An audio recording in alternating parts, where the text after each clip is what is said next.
Hola, ¿qué tal? Bienvenidos a nuestro nuevo ciclo de charlas educativas de este curso escolar. Estamos aquí Silvia Sánchez y yo misma, Cristina Pérez, que formamos parte del equipo psicopedagógico del colegio. Y como veis, hemos decidido organizar un nuevo formato de charlas, dado que las charlas presenciales este año pues, no van a ser posibles.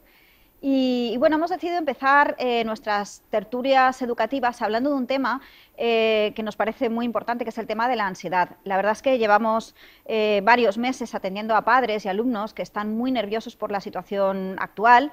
Pues hemos decidido que sería indicado empezar a hablar sobre este tema. De todas maneras, no queremos centrarnos a hablar solamente por la intranquilidad que nos ha generado la pandemia, sino daros una pincelada para que todos conozcamos qué es la ansiedad y cómo nos afecta. Silvia, quizás podemos empezar por ahí y nos puedes explicar qué es la ansiedad. Muy bien, bienvenidos todos. A ver, la ansiedad para mí es un estado de inquietud o intranquilidad que se produce cuando realmente pues estamos ante un peligro, ¿no? Según los estudios, realmente hay una incidencia bastante altita, ¿no? Entre un 9 y un 21% de los niños tienen en algún momento de su vida ansiedad.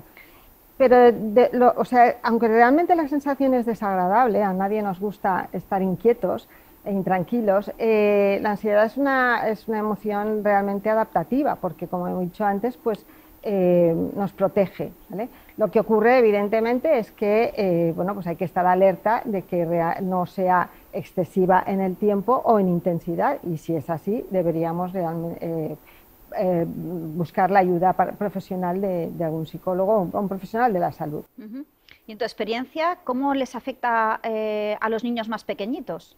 Sí, a ver, bueno, las manifestaciones pueden ser similares a las que nosotros experimentamos. Lo que ocurre es que a lo mejor la expresión pues, es más inmadura, ¿no? Porque están más irritables o más llorones o más blanditos. Puede generarse alguna conducta de regresión, pues nenes que ya no se hacían pipí en la cama, pues ahora vuelven otra vez a mojar la cama. También conductas de protestas acerca de dolor de barriga o dolor de cabeza son las más comunes. Puede darse también problemas para dormir, pues despertares frecuentes o pesadillas, pero aquí quiero hacer una salvedad porque realmente no todos los episodios de este tipo pueden darse por ansiedad, es decir, el sueño también madura neurológicamente. Y entonces es frecuente pues, que los niños se despierten un poquito más por la noche o incluso tengan pesadillas, ¿vale? Y generalmente además cuando ocurren estas cosas puede ser más o tener más que ver con una mala o una inadecuada implantación de unos hábitos de higiene de sueño que no de ansiedad.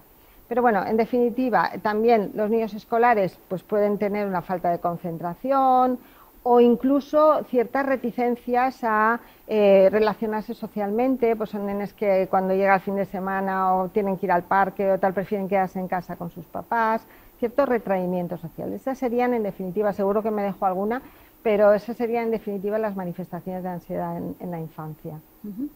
Pues mira, en secundaria con los alumnos un poquito más mayores, la verdad es que yo veo una consecución de toda esa sintomatología que tú acabas de decir, porque es verdad que empezamos a detectar quizás niños que no quieren hacer actividades o que les genera ansiedad el hacer cosas que hasta ahora eran relativamente fáciles, eran cosas que no le generaban ningún problema, pues participar de debates, hablar en público, tocar instrumentos o jugar al baloncesto, es decir, actividades que eran relativamente fáciles, de repente les suponen un gran problema, un gran conflicto. Y que a lo mejor realmente incluso les gustaban, ¿no? Correcto, sí, sí, o sea, eran actividades que hasta ahora, ya digo, pueden ser perfectamente fáciles y que además disfrutaban participando, sí. Pero de repente ya nos damos cuenta que ya no tienen ese interés y que ya les supone una montaña, de alguna manera, participar.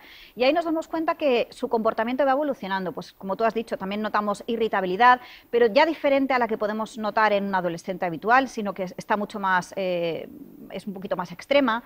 Notamos, como tú has dicho también, que no quieren ya salir con sus amigos, hay determinadas situaciones que ya no les atraen nada, prefieren estar en casa con sus padres. También notamos un descenso en las notas, porque en secundaria sí se nota, con los adolescentes se nota una bajada de notas porque les cuesta más estar concentrados, estudiar, hacer deberes, y eso sí que les acaba pasando factura académicamente. Y luego, claro, en niños un poquito más mayores empezamos a ver que empiezan a tontear pues, con sustancias que no son, claro, lo más adecuadas, pero ellos consideran que es lo que les va a tranquilizar, pues empiezan a fumar, empiezan a beber alcohol los fines de semana. También encontramos niños que empiezan a tener algunas conductas de riesgo que antes, bueno, pues nada que ver con lo que era nuestro hijo. Entonces, claro, vamos enlazando esas pequeñas cosas y nos damos cuenta que dado que todavía son niños y no siempre saben expresar lo que les pasa, esa situación de ansiedad la acaban de alguna manera desarrollando, comportándose, bueno, pues de una manera un poco diferente. Y ahí es cuando los padres tenemos que estar muy pendientes de esos cambios para saber lo que les está pasando.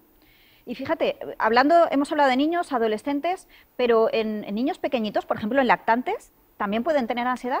Pues sí, la verdad es que los niños que tienen un apego inseguro, que son cuidados de una forma inconsistente por parte de los adultos, pues pueden generar una cierta intranquilidad anticipatoria, por ejemplo, pues se ponen nerviosos porque no saben realmente si se les va a atender cuando tienen necesidades o no, ¿no? Entonces, pues hay llantos, etcétera. Lo que también es bastante común, bueno, es absolutamente natural, es que los niños a la edad de 7, 8 meses, pues generen a lo mejor algún miedo ante ser atendidos por personas que ellos no conocen, ¿no? Porque realmente ya tienen la memoria desarrollada hasta el punto de reconocer perfectamente las caras y entonces gente que no le es familiar generan cierta ansiedad hacia ellos. Pero, de nuevo, no es una ansiedad maligna, sino que es al contrario, es un signo de que realmente su memoria está evolucionando como toca y además sienten un apego seguro con el adulto.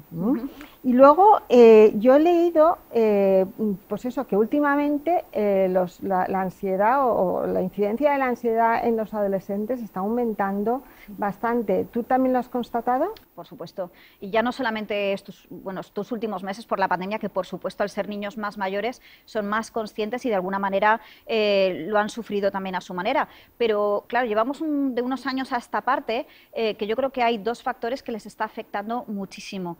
Uno, está claro, es el tema de las redes sociales. O sea, ahora mismo nuestros hijos están pendientes de las redes sociales y pendientes de todo lo que se publica. Entonces, de alguna manera, ellos tienen la necesidad de comparar su vida con la vida idealizada que tienen extraños en la televisión, youtubers, las fotos que suben a Instagram muchos famosos. Y entonces, claro, ese vivir la vida de otros a través de esas redes sociales y esa necesidad de los me gusta a cada una de las fotos que ellos suben nos lleva a la segundo aspecto que más les afecta ahora mismo a nivel de ansiedad y es el no poder cumplir esas expectativas. Es decir, ellos comparan su vida con la de esos adultos o extraños que están, bueno, pues viviendo una vida aparentemente llena de lujos, de viajes, de ropa, en fin, de cosas que ellos quieren tener.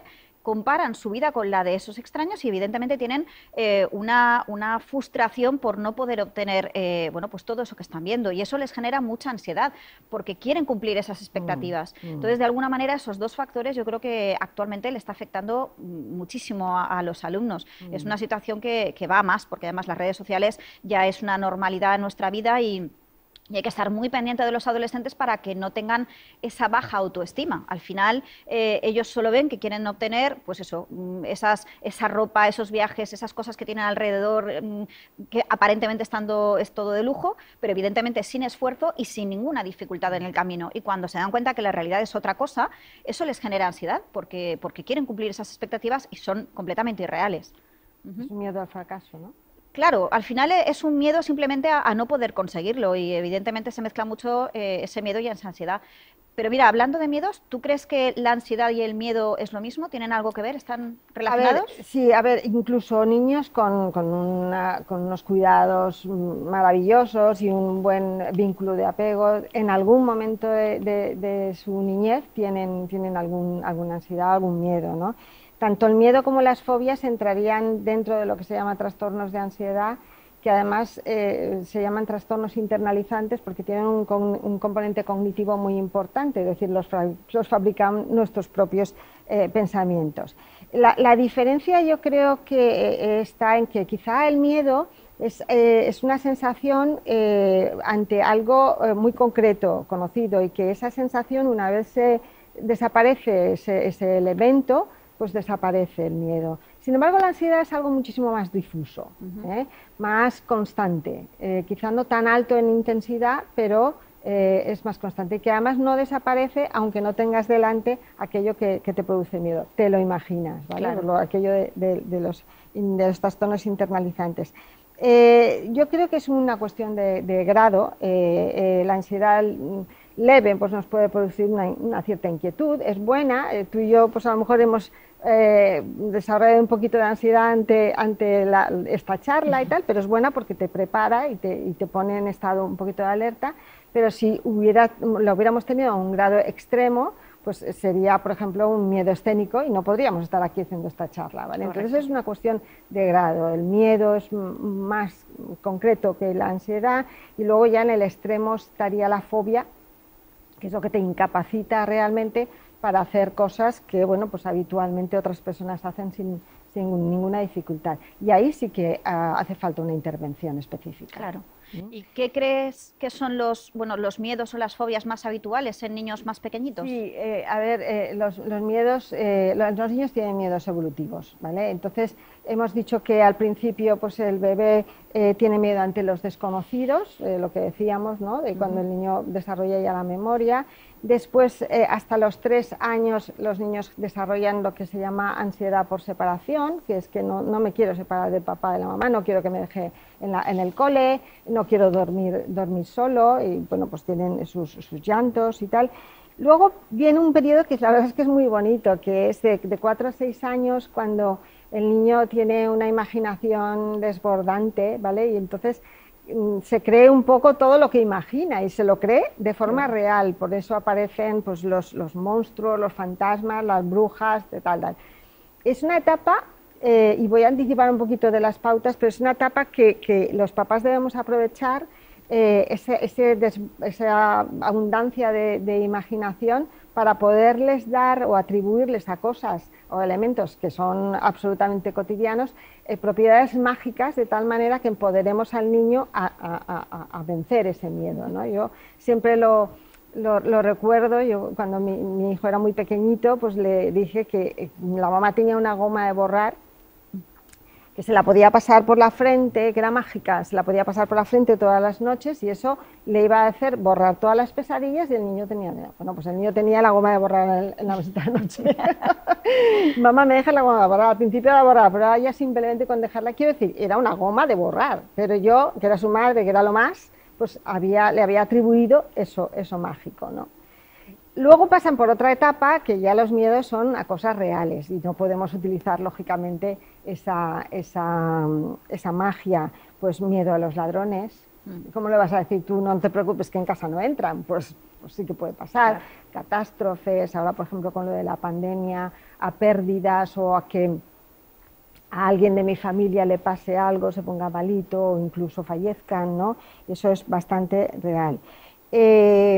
Lo que aquí puede ayudar al niño realmente es investigar, es juntos buscar información sobre ese miedo, contrastarlo un poco con la realidad, ponerlo en escenarios diferentes, incluso en el peor de ellos, y bueno, hacer que genere estrategias. Ya hablaremos de las pautas, luego me estoy adelantando. Genere estrategias para vencer ese miedo.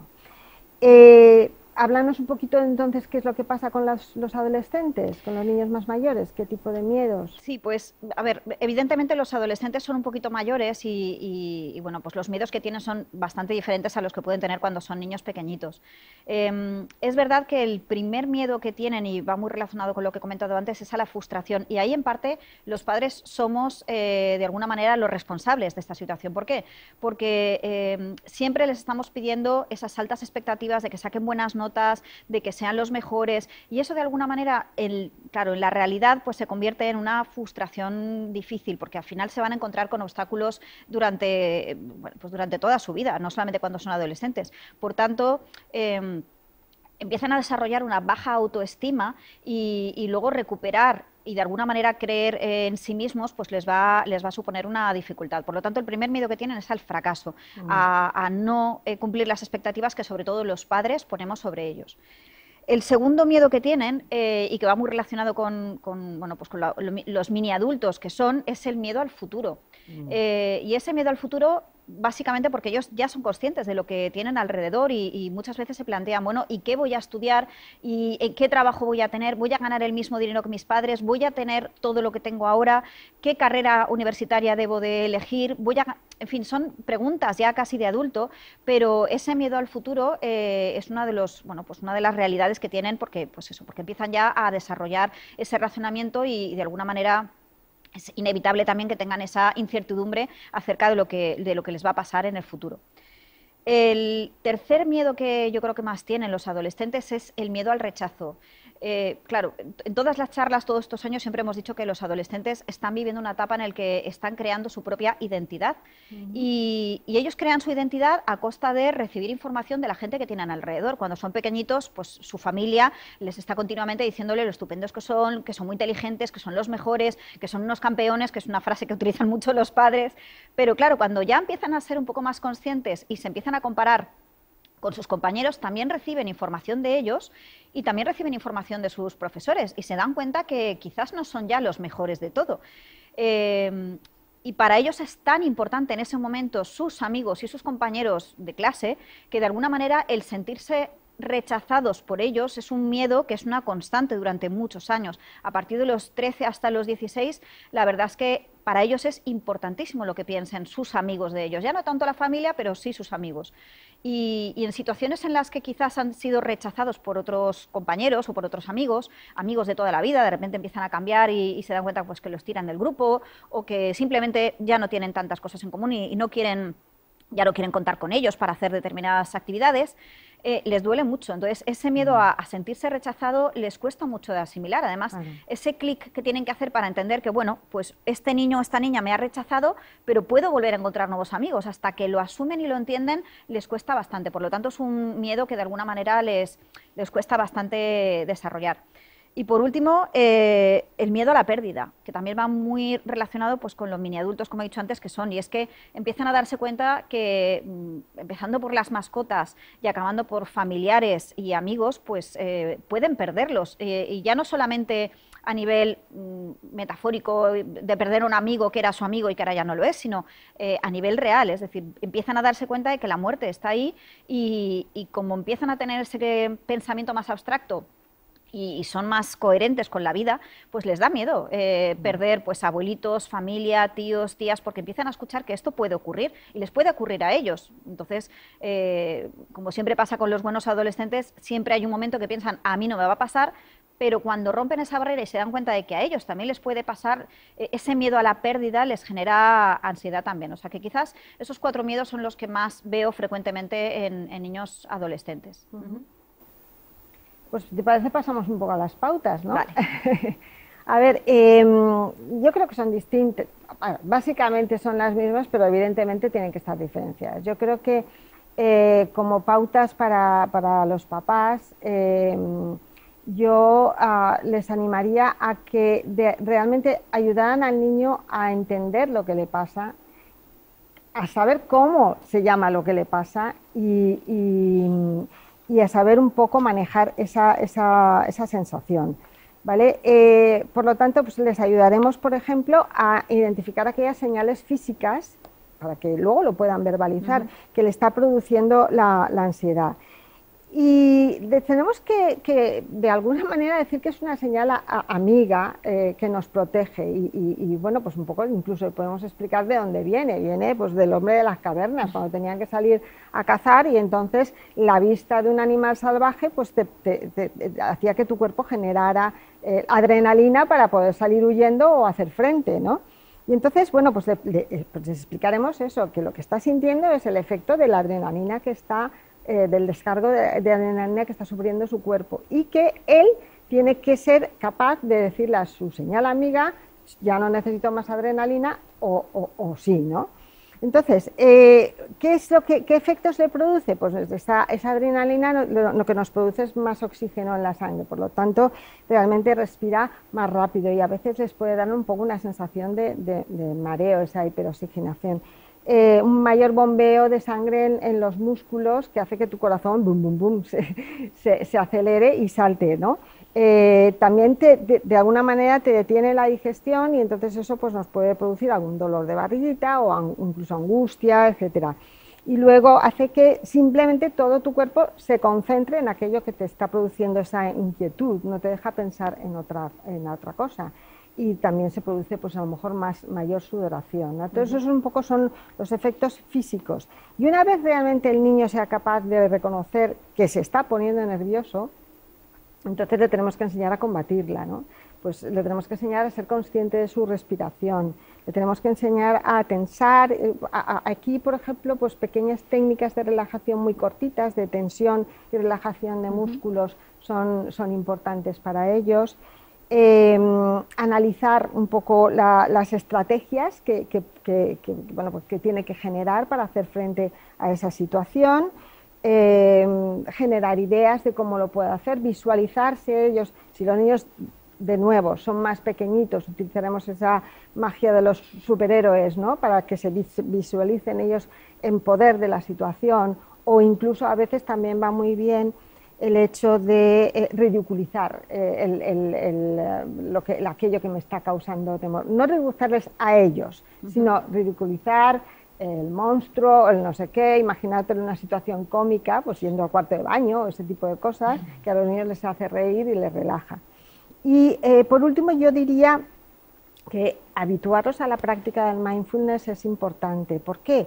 Pues porque el mindfulness es una técnica que nos hace centrar nuestra atención plena en aquello que queremos, no en lo que nuestro cerebro quiere. Entonces, saber manejar ese poder de concentración y de atención es importante para que ese sentimiento que es la ansiedad, que te invade sí o sí, esté presente o no esté presente tu miedo, lo puedas manejar. Entonces, a ver, también hay que explicarles que hay miedos reales y miedos imaginarios. Los miedos reales nos ayudan porque nos protegen de los peligros, pero los miedos imaginarios son completamente inútiles, ¿vale? Solamente nos procuran preocupación, claro. y nada más de esto, ¿no?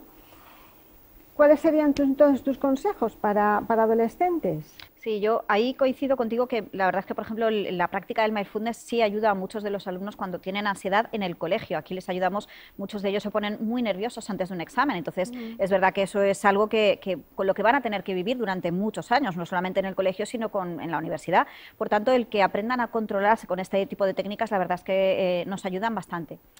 En casa, claro, tenemos que darle otro enfoque y como tú bien has dicho, yo creo que los padres tenemos que, en el momento que nos preocupe una situación, tenemos que acercarnos a nuestro hijo y, primero de todo, averiguar qué es lo que le está pasando, qué sintomatología tiene, si vomita, si le duele el estómago, si le duele la cabeza y qué situaciones son las que le está generando esto, ¿de acuerdo? Porque lo primero de todo tenemos que tener claro que no queremos evitarles esa situación, o sea, no les hacemos ningún favor evitándoles esa situación en concreta.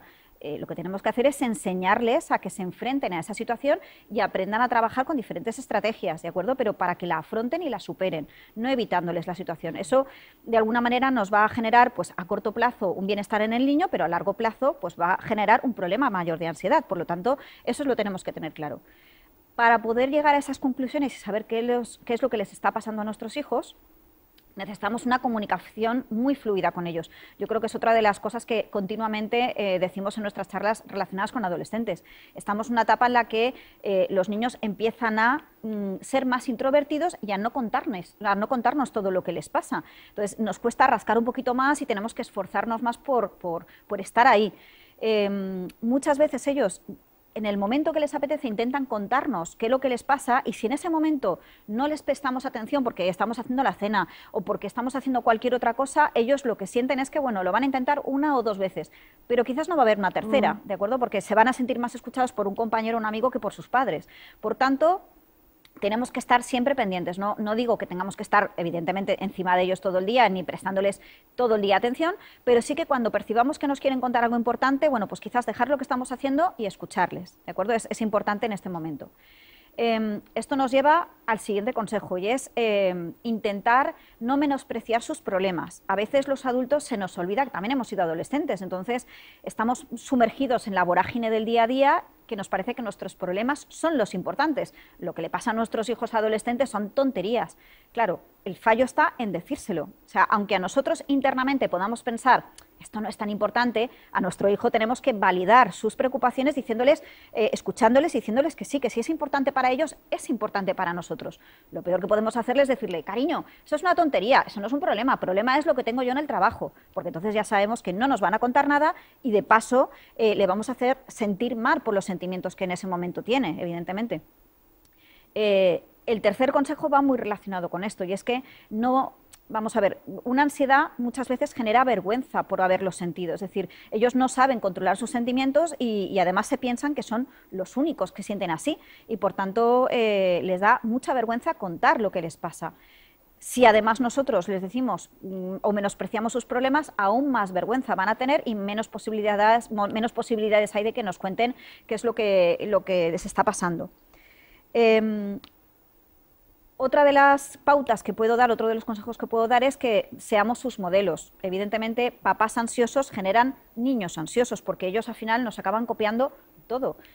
Si nosotros somos capaces de parar, reflexionar y dar estrategias de alguna manera para bueno, pues controlar la situación, ellos van a aprender de nosotros. Si en nuestro día a día no lo hacemos y continuamente perdemos los estribos o continuamente están viendo que nos genera muchísima ansiedad cualquier cosa que nos pase al día a día, ellos van a aprender. Con lo cual ahí también tenemos que intentar delante de ellos controlarnos y demostrar nuestra, bueno, pues nuestra adultez y ser unos buenos modelos para ellos. Por último, quizás intentar utilizar un vocabulario lo más positivo posible siendo realista.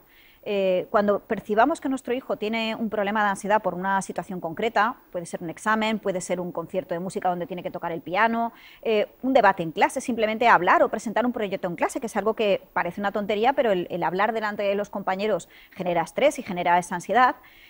Intentar ser positivos realistas. No hace falta, por ejemplo, decirles, cariño, no te preocupes, lo vas a hacer muy bien, sino decirles, cariño, esto ya lo has trabajado, sabes cómo autocontrolarte, sabes relajarte y lo vas a hacer muy bien. Es decir, ser positivos, pero recordarles que lo van a hacer muy bien porque ya saben controlar esa ansiedad que les pueda generar esa situación en concreto. Aún así, me quedo con lo que tú has dicho. Cuando realmente veamos que nuestro hijo o nuestra hija tiene unos niveles de ansiedad muy extremos, hasta tal punto que no puede continuar con una vida normal, evidentemente hay que buscar la ayuda de un especialista. Nosotros podemos, como padres, intentar lo mejor posible para ayudarles, pero siempre se nos va a escapar algo. Evidentemente, como somos la primera figura, somos los que más tranquilidad y más sosiego les vamos a dar. Pero si vemos que esto continúa en el tiempo y que además cada vez es más extremo y que nuestro hijo lo está pasando mal porque bueno, pues continuamente tiene estos dolores de cabeza, de estómago, llora, vomita, cuando lleguemos a esos momentos, entonces ya mucho mejor siempre acudir a un especialista y de alguna manera aprender a enseñarles, pero desde otro punto de vista. Aún así, yo creo que el mensaje, la conclusión o el mensaje principal es nunca evitarles esa situación que les genera ansiedad. Lo que tenemos que hacer es enseñarles a enfrentarse a ese problema porque eso nos va a ayudarles a desarrollar esa resiliencia. Tengo un problema, continúo, me esfuerzo hasta que encuentro la solución. Pero no les vamos a evitar esa situación porque entonces, como he dicho antes, no les hacemos un flaco favor. Al revés, tenemos que enseñarles herramientas para que lo solucionen. No evitar el problema para que luego, bueno, pues no sepan cómo salir, porque bueno, nosotros podemos apoyarles de cierta manera, pero evidentemente no podemos estar con ellos todos los días ni a todas horas y los problemas en la vida les van a surgir, ¿sí? Yo me quedo, fíjate, con algo que has dicho que me parece muy interesante y que no solamente lo constatas tú en la franja de edad con la que te estás relacionando, sino yo también, y es realmente sentimiento de soledad o de vergüenza que un niño que generalmente tiene ansiedad o tiene miedos experimenta. Y lo importante que es la forma de abordaje de los padres, ¿no? Generalmente los padres sufren mucho cuando nuestros hijos tienen algún problema y entonces tendemos a intentar quitárselo de encima y tal, o minimizarlo o no lo quieres, no quieres relacionarte con él, con lo cual realmente le estás restando pues unas posibilidades de afrontamiento quizá bastante más positivas. Hay que, como tú has dicho, y esto ya sería un poco como las conclusiones, ¿no?, de esta charla, hay que afrontarlo de una manera que tú bueno, pues le valides como una persona que puede afrontar ese miedo sin quitárselo de encima, intentando que el niño sea resiliente a esa situación, porque se la va a encontrar a lo largo de la vida muchísimas veces. Muchísimas cosas de las que nos pasan en la vida no tienen una solución que nos gusta. A veces tenemos que, de alguna manera, coger entre varias soluciones y ninguna nos gusta y tenemos que escoger la más mala. Pues no todo tiene un final feliz, y es verdad, y entonces tenemos que estar preparando a los niños para eso. Y reconocer la parte de crecimiento que eso tiene para ellos, tanto si son pequeños como si son mayores. Estas serían un poquito nuestras conclusiones. Yo creo que por nuestra parte nada más, solamente invitarles a la nueva charla que se producirá más o menos a finales de febrero y versará sobre la convivencia entre los padres y cómo esta afecta realmente al bienestar emocional de los hijos. Y decirles que un abrazo virtual muy fuerte, que se cuiden mucho y que cuiden también de los demás. Muchas gracias.